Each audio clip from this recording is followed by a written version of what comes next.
Prosonic experience the finest UPVC windows and doors. 7799779088.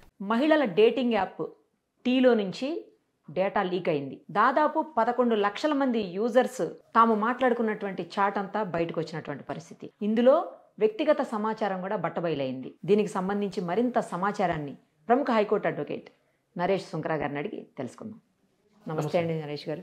ఏంటండి అసలు ఈ యాప్ ఏంటి? ఈ యాప్లో నుంచి డేటా మొత్తం బయటికి లీక్ అయిపోయింది అంటున్నారు. అంటే ఓపెన్గా అందరూ చూసేలాగా బయటికి లీక్ అయిపోయిందా? అలా ఎలా జరిగింది? గతంలో కూడా ఏదో ఒకసారి జరిగిందని వింటున్నాను నేనైతే.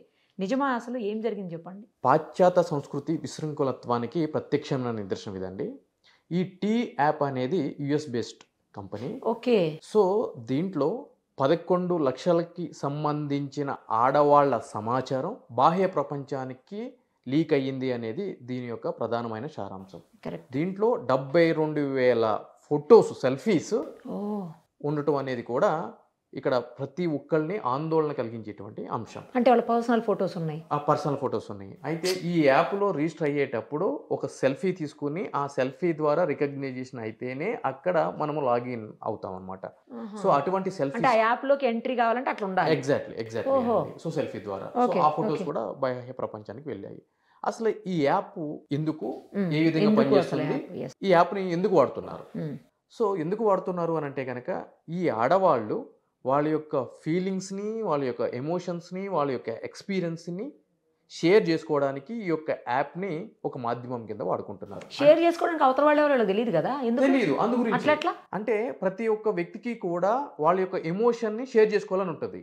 తెలిసిన వ్యక్తికి కనుక షేర్ చేసుకున్నాం అనుకోండి, ఎప్పుడైనా ఆ వ్యక్తికి మనకి పడకపోతే బ్లాక్మెయిల్ చేస్తే ఫ్రెండ్స్ అలా చేస్తారా? చేయడానికి ఆస్కారం ఎక్కువగా ఉంది కదండి. నవ్వే డేస్ మనకి రిలేషన్స్ ఏ విధంగా ఉన్నాయి ఏంటి అని మనకు తెలియదు. అందు గురించే తెలియని వ్యక్తులతోటి మన యొక్క ఇన్ఫర్మేషన్ షేర్ చేసుకోవడం. సో ఎటువంటి ఇన్ఫర్మేషన్ షేర్ చేసుకుంటున్నారు? ఫర్ ఎగ్జాంపుల్, ఒక మహిళ తన యొక్క బాయ్ ఫ్రెండ్ని ఏ విధంగా మోసం చేసింది, అయ్యో ఏ విధంగా అతని దగ్గర నుంచి డబ్బులు తీసుకుంది, సో ఎన్నిసార్లు అబార్షన్ అయ్యింది, ఎన్నిసార్లు ప్రెగ్నెంట్ అయ్యింది, దేవుడా. సో ఇటువంటి వ్యక్తిగత సమాచారాన్ని అంతా కూడా షేర్ చేసుకుంటున్నారు ఈ యాప్లో. సో ఇటువంటి ఇన్ఫర్మేషనే ఇప్పుడు బాహ్య ప్రపంచానికి తెలిసింది. సో ఇది మొదటిసారి కూడా కాదు, ఇది రెండోసారి ఇటువంటి డాటా లీక్ ఈ టీ యాప్కి సంబంధించి కావడం. గతంలో కూడా ఈ విధంగా జరిగింది. సో దీనికి సంబంధించి ఆ యొక్క యాప్ ప్రతినిధులు కూడా కన్ఫర్మేషన్ అనేది ఇవ్వడం జరిగింది. ఒక third party cyber security experts నుంచి మేము అసిస్టెన్స్ తీసుకుంటున్నాము, ఈ డాటా బ్రీచ్ జరిగింది, దాన్ని రిట్రీవ్ చేయడానికి ప్రివెంటివ్ మెథడ్స్ తీసుకోవడానికి మేము ఆన్ ఇట్ అని చెప్పి కూడా చెప్పడం జరిగింది. సో వాళ్ళు కూడా కన్ఫర్మ్ జరిగింది. దీనికి సంబంధించి కాలిఫోర్నియాలో ఈ టీ యాప్ మీద 2 సూట్స్ కూడా ఫైల్ చేయడం జరిగింది, లా సూట్స్. దాంట్లో ఏంటి అంటే కనుక వీళ్ళ యొక్క ప్రైవసీకి సంబంధించిన కాంట్రాక్ట్ని బ్రీచ్ చేశారు, ఎంప్లాయిడ్ కాంట్రాక్ట్ని బ్రీచ్ చేశారు అని చెప్పి కూడా 2 సూట్స్ కూడా ఫైల్ చేయడం జరిగింది ఈ యొక్క యాప్స్ మీద. సో ఇది యుఎస్కి పరిమితం అయిపోయింది కాబట్టి సరిపోయింది. అదే ఒక భారతదేశానికి సంబంధించిన వ్యక్తుల యొక్క సమాచారం కూడా ఉండొచ్చు, మనకు తెలియదు. మనకు తెలియదు ఎందుకంటే ఆ విధంగా ఎవరు బయట పడరు కాబట్టి. సో ప్రైవసీ అనేది మన భారతదేశానికి సంబంధించి కూడా ఆర్టికల్ 21లో చాలా క్లియర్గా మెన్షన్ చేసి ఉండటం జరిగింది, రైట్ టు ప్రైవసీ అని చెప్పని. అందులోకి 2017లో సుప్రీంకోర్టు వారు పుత్తుస్వామి జడ్జిమెంట్లో కూడా కేటగిరికల్గా చెప్పడం జరిగింది. ప్రైవసీ అనేది ఎటువంటి హక్కు అని చెప్పాను, అంటే ఎంతటి ప్రాధాన్యత ఉంటుంది అని చెప్పాను. ఆఖరికి భార్యాభర్తల విషయంలో కూడా భార్య దగ్గర నుంచి భర్తకి, భర్త దగ్గర నుంచి భార్యకి కూడా వ్యక్తిగత గోప్యత హక్కు అనేది ఉంటుంది అని చెప్పి కూడా చెప్పడం జరిగింది. సో అటువంటి ప్రైవసీ ఈ రోజు బాహ్య ప్రపంచానికి తెలిసింది అని అంటే కనుక అది చిన్న విషయం కాదు. దట్టు అంత ఎక్కువ మొత్తంలో యూజర్ బేస్ ఉన్నటువంటి యాప్ అది. ఆల్రెడీ గతంలో కూడా డాటా బ్రీచ్ జరిగిందని తెలిసి కూడా ఇంకా యూజర్స్ స్టిల్ అటువంటి యాప్స్లో కంటిన్యూ అవుతున్నారు అని అంటే కనుక మరి ఆ లాగిన్ అయ్యే వ్యక్తుల యొక్క మానసిక స్థితి ఏ విధంగా ఉంది అనేది కూడా మనం ఆలోచించాల్సిన అవసరం ఉంది. నిర్వాహకులు కూడా ఒకసారి ఆల్రెడీ లీక్ అయితే మళ్ళీ జాగ్రత్తలు ఎందుకు తీసుకోలేకపోయారండి? ఇందులో ఇక్కడ ఏం జరుగుతుందంటేనండి, ఏదైనా ఒక కాన్సెప్ట్ని ఇక్కడ బిజినెస్ వ్యూలో చూసుకుంటే, కమర్షియల్ యాంగిల్లో చూసుకుంటే కనుక మొదటగా వాళ్ళు ఏదైతే గనక ఎష్యూరెన్స్ ఇచ్చి ఒక యూజర్ని తీసుకుంటారో, ఇది పెయిడ్ యాప్ అండి, ఆ పెయిడ్ యాప్ అండి, యూజర్ని తీసుకుంటారో ఆ తీసుకున్న తర్వాత ఫైనాన్షియల్ ఆస్పెక్ట్స్కి ఇచ్చేటువంటి ఇంపార్టెన్స్ యూజర్కి, కన్స్యూమర్కి ఇవ్వరండి సర్వీసెస్ అనేది. వాళ్ళు లేకపోతే అసలు ఫైనాన్షియల్ ఇష్యూసే ఉండవు కదా, ఆ ట్రాన్సాక్షన్ ఎంతసేపటికి కూడా వచ్చిన దాన్ని మనం పక్కకు పెట్టుకుందాము, తినేద్దాము అనే కాన్సెప్ట్లో ఉంటుంది తప్ప వీళ్ళకి ఎటువంటి సెక్యూరిటీ, సేఫ్టీ, ఎమ్యూనిటీస్ ప్రొవైడ్ చేస్తున్నాము అనేటువంటి వ్యవస్థ ప్రపంచంలో ఎక్కడ కూడా ఉండదండి. దట్టు తెలిసి కూడా మళ్ళీ అటువంటి యాప్లో యూజర్స్ లాగిన్ అవుతున్నారు అని అంటే కనుక వీళ్ళదే కూడా తప్పు ఒకసారి అసలు ఆలోచించుకోవాల్సిన first. వీళ్ళదే అవసరం తప్పు ఎంతైనా కదా. ఉంది. అసలు అలా తెలియని వ్యక్తులతోటి తమ పర్సనల్ డేటానంతటిని అక్కడ షేర్ చేయటం ఎందుకు? ఇప్పుడు మళ్ళీ అది లీక్ అయిపోయిందని చెప్పేసి గగ్గోలు ఎత్తడం ఎందుకు?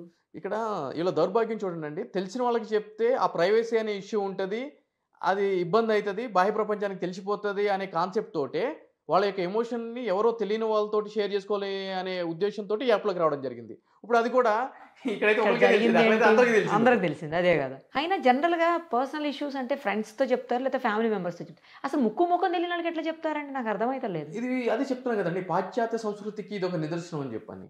అంటే ఇటువంటి వింత పోకడలన్నీ కూడా అదే మనం ప్రత్యక్షంగా చూస్తూ ఉంటాము, అక్కడే చూస్తూ ఉంటాము. నాకు ఇప్పుడు మీరు అన్నట్లు డౌట్ వస్తుంది నాకు, వీళ్ళందరి మెంటల్ కండిషన్ సరిగానే ఉండుండొచ్చా? ఎగ్జాక్ట్లీ ఆ విషయాలను షేర్ చేసుకుంటాం. ఇంకొక విషయం ఏంటి అంటే కనుక మోస్ట్ ఆఫ్ ది కంపెనీస్ కూడా కొన్నిసార్లు ఏం చేస్తాయి అంటే కనుక వీళ్ళే కావాలని చెప్పి వేరే కంపెనీస్కి డాటా అమ్మి వాటి నుంచి తప్పించుకోవడానికి డాటా బ్రీచ్ అయింది అనే ఒక అంశాన్ని కూడా లీక్ బయట అయింది. తెర మీద తీసుకువచ్చే అవసరం కూడా ఉంది. సో దీని మీద క్లియర్ క్రిమినల్ ప్రాసిక్యూషన్ జరిగితే అసలు ఏం జరిగింది ఏంటి అనేది కూడా తెలుస్తుందండి. ఇంకొకటి అండి, ఇప్పుడు థర్డ్ పార్టీ వాళ్ళు రన్ చేస్తుంటారు వీటన్నిటి ఇట్లాంటి వాటిని, వాళ్ళ త్రూ కూడా అవుతుండొచ్చా? ఇక్కడ ఏం జరుగుతుంది అంటే కనుక దీనికి సర్వీసెస్ అంటే ఎక్కువ మొత్తంలో యూజర్స్ ఉన్నప్పుడు ఆ డేటాబేస్ని మెయింటైన్ చేయాలి అని అన్నప్పుడు ఏం జరుగుతుంది అంటే కనుక కొన్ని కంపెనీస్ థర్డ్ పార్టీ సర్వీసెస్ అనేవి తీసుకోవడం జరుగుతుందండి. ఓకే. సో అక్కడి నుంచి కూడా ఈ డేటా అనేది బ్రీచ్ అవ్వడం జరుగుతుంది, అది లీక్ అవ్వడం కూడా జరుగుతుందండి. ఇప్పుడు మనం చూస్తూనే ఉంటాము సినిమాస్కి సంబంధించి, మన తెలుగు సినిమాలకు సంబంధించి షూటింగ్ అంతా అయిపోయిన తర్వాత విఎఫ్ఎక్స్ వర్క్ సంబంధించి కొన్ని సంస్థలకు ఇవ్వడం జరుగుతుంది. అవును అవును. వాళ్ళు ఏం చేస్తారంటే కనుక కొన్ని సీన్స్ ని బయట ఇంటర్నెట్ లో పెట్టడము, పైరసీ చేయడము, ఇవన్నీ కూడా జరుగుతూ ఉంటాయి. సేమ్ అదే టైప్ ఇది కూడా. సో అలా కూడా జరిగి ఉండొచ్చు. ఇప్పుడు దీని మీద సైబర్ క్రైమ్ ప్రకారం శిక్షలు పడతాయా అండి? ఎగ్జాక్ట్లీ, అంటే ఇది యుఎస్ లో జరిగింది కాబట్టి, యుఎస్ బేస్డ్ కాబట్టి, అదే విధంగా అక్కడ కాలిఫోర్నియాకి సంబంధించిన ఇద్దరు దీంట్లో ఎవరైతే కనుక అగ్రీడ్ పార్టీస్ ఉన్నారో వాళ్ళు లా సూట్స్ ఫైల్ చేస్తారండి. సో దాని ప్రకారం ఏంటి అంటే కనుక ఎక్కువ మొత్తంలో కాంపన్సేషన్ అనేది అడగడం జరుగుతుంది ఆ కంపెనీస్ మీద. కానీ బేస్డ్ అక్కడే అవ్వచ్చు అండి, యాప్ బేస్ యూఎస్ కావచ్చు, కానీ యూజర్స్ మన దగ్గర నుంచి కూడా ఉండొచ్చు, మన దగ్గర చెప్పలేము. ఉండొచ్చండి, మన దగ్గర కూడా ఉన్నప్పుడు మనం కూడా అక్కడ ఆ కంపెనీ అంటే యుఎస్ లో ఉన్నా కూడా మనం ఇక్కడ సూట్ అనేది ఫైల్ చేసుకోవచ్చు. అసలు మామూలుగా యూజర్స్ అయితే ఎక్కడి నుంచి ఉంటారు, ఎక్కడి నుంచైనా ఉండొచ్చండి. అదే ఏ దేశం నుంచి కూడా యూజర్స్ ఉండొచ్చు.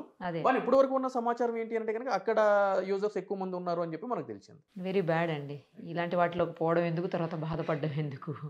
రైట్ అండి, thank you so much. Suman టీవీలో మీ పర్సనల్ అండ్ బిజినెస్ ప్రమోషన్స్ కోసం కింది నెంబర్కి కాంటాక్ట్ చేయండి.